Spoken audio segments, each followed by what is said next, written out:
The Calypso was a rusting beast, trudging through the black with a belly full of asteroid ore. I was the mechanic, a grease-stained loner among a crew of 5, each of us more accustomed to silence than camaraderie. The trouble started when we found the crate in the cargo hold, unmarked, its surface slick with an oily film that stung to touch. Curiosity outweighed caution, and we pried it open. A writhing horror spilled out, black, segmented, a centipede-like thing with a wet sheen. It darted into the shadows before we could stomp it. The captain shrugged. "Space vermin," he muttered. I felt the air shift. Something wasn't right. It began with Mara, our pilot. She started coughing, a dry rasp that turned wet and red. By nightfall, she was thrashing, clawing at her chest, shrieking about something alive inside her. We tied her down, but her skin pulsed, then tore open with a sickening crack.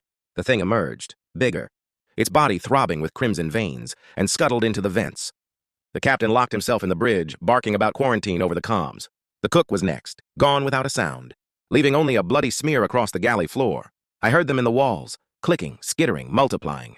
The cameras showed dozens now, smaller but relentless, their oily bodies glistening. The ship groaned as if it were alive, and I realized they weren't just feeding on us. They were eating the Calypso too, burrowing through wires and steel. I barricaded myself in the engine room, armed with a wrench and a plasma torch. The air grew rancid and my skin prickled. I looked down, my forearm twitched, a thin larva wriggling beneath the surface. I gritted my teeth, sliced it out with a shard of metal, and crushed it under my boot. Blood dripped, but I was still me. The lights flickered as the hull shuddered. Through the vent, I saw them, hundreds now, a writhing swarm converging on the core. I had one shot.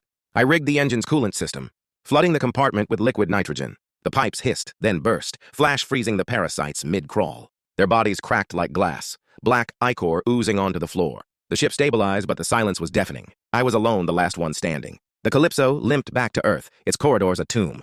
I burned the crate's remains with the torch, watching the last of that oily sheen vanish in the flames. Whatever they were gone, for now. But every night I checked my skin, waiting for that telltale crawl.